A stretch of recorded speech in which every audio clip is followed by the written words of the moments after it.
Somewhere in 1986, Queen rehearsed together for the last time.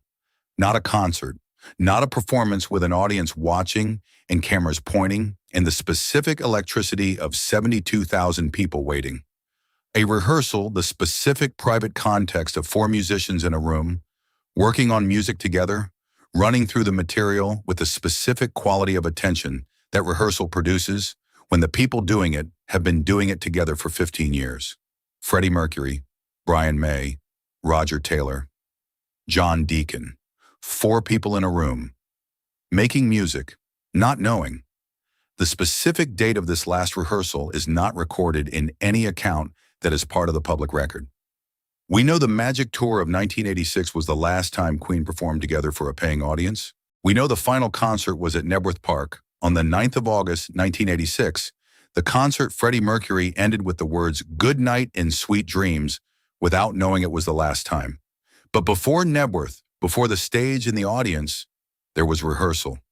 Rooms and instruments, and the four of them working through music without anyone watching. And the last of those rooms, the last session in which all four were present, playing together, being the band they had been for 15 years, happened sometime in 1986. Nobody in that room knew it was the last time. This is what is known about that room, and about what it means that we cannot name the day.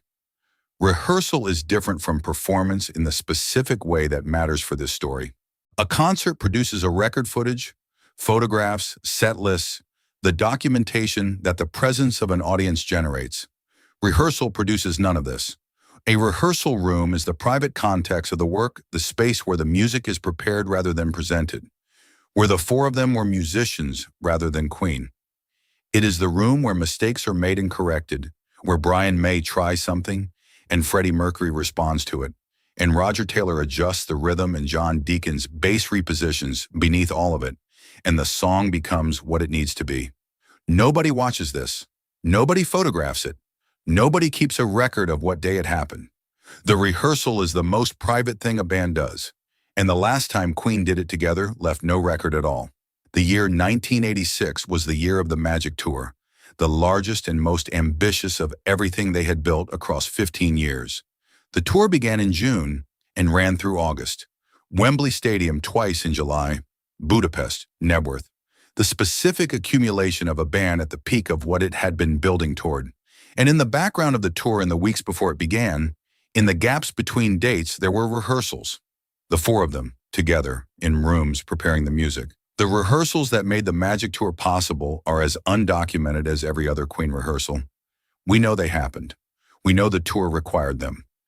Somewhere in the preparation for the last tour Queen ever made, there were the last private sessions in which the four of them worked on the music together. We cannot name those sessions. We cannot give them a date. But they were there, and one of them was the last one. There was a specific day in the weeks before the Magic Tour began, or in the gaps between its dates, or in the early preparations for what would have been the next phase of Queen's career that never happened when the four of them were in a room together, playing music together, and one of them packed up their instrument and walked out, and that was the last time. Nobody knew it was the last time. Freddie Mercury didn't know. Brian May didn't know. Roger Taylor didn't know. John Deacon didn't know. The diagnosis was still ahead of them. The decision to stop touring was still ahead of them. Everything was still possible that day. And then the day ended, and the room was empty, and the four of them went their separate ways, and they never came back to that room together again. What the last rehearsal room looked like can be understood from context rather than documentation. Queen had used various rehearsal spaces across their career, professional facilities in and around London, the specific working environment of a band preparing for work. Roger Taylor's drum kit set up, Brian May's amplifiers, the Red Special on its stand, John Deacon at his bass, Freddie Mercury at the microphone or piano, completely present, completely focused, the quality of attention he brought to the work, whether it was in front of an audience or behind closed doors. The room would have been warm from the equipment, the specific mixture of professional concentration and the ease of 15 years of familiarity. Four people who had been making music together since 1970 and who knew each other with a completeness that went beyond words.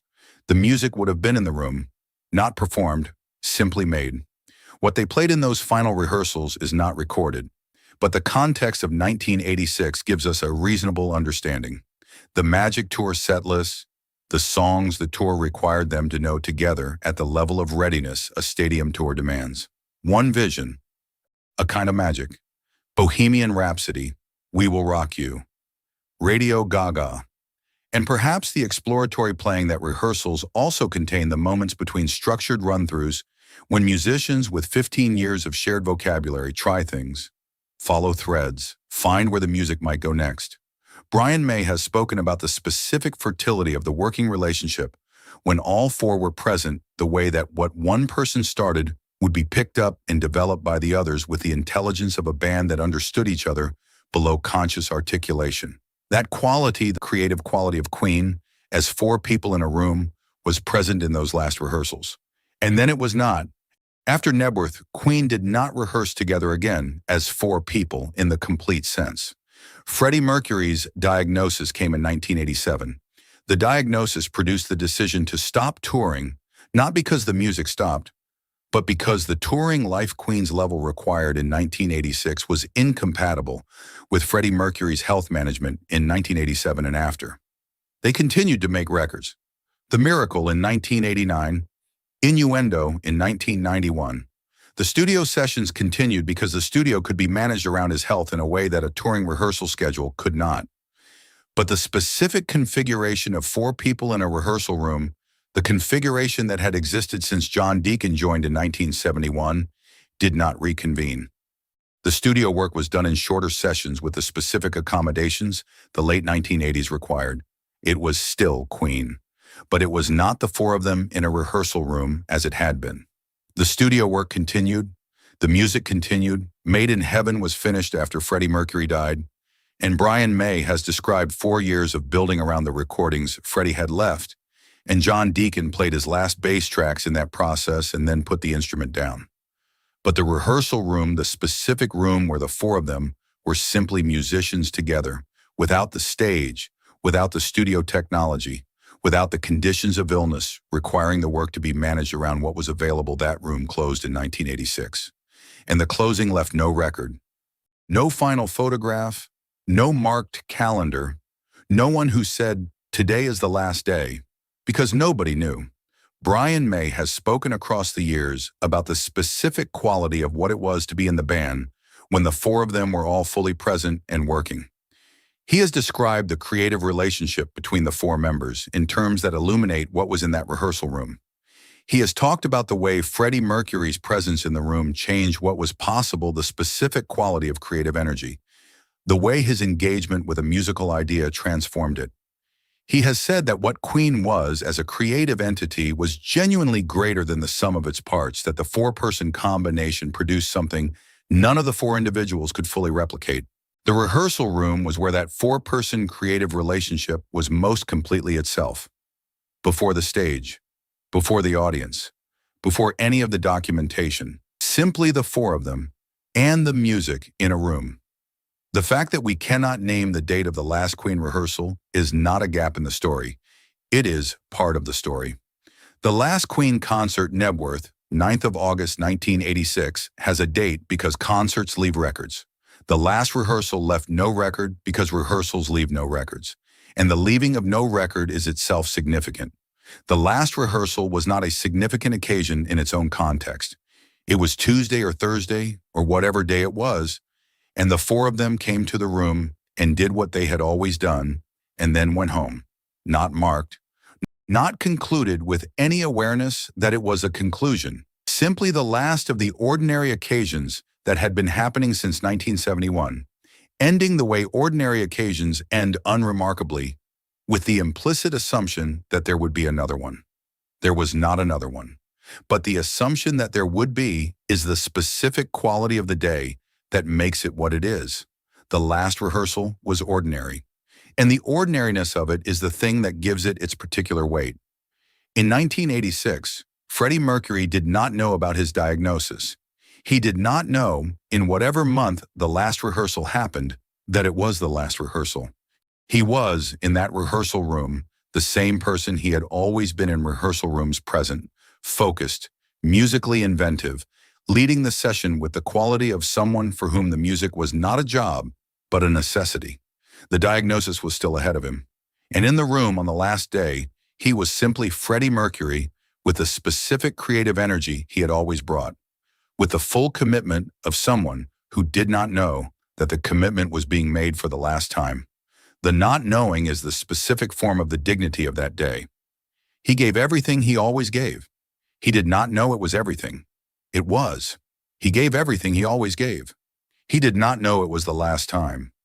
The not knowing is the dignity of it, the specific form of completeness available only when the occasion is not understood to be the last occasion. When the giving is full because it is ordinary rather than because it is final. If he had known it was the last time, something in the room would have been different. The awareness of the ending would have changed the quality of the being in the room. He did not know. Brian May did not know. Roger Taylor did not know. John Deacon did not know. The room was what it had always been. The music was what it had always been.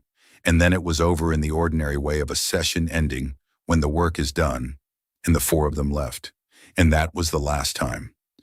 The last rehearsal room held in its specific context 15 years of everything that Queen had made. Every album prepared in rooms like that one, from the first album in 1973 through A Night at the Opera and News of the World, and The Game, and A Kind of Magic. Every song worked through in the private context of four people and their instruments before it became a thing the world could hear. The room held all of this not as memory, not as archive, but in the active sense of a working relationship that contained 15 years of shared musical vocabulary. The way Brian May and John Deacon's instruments responded to each other.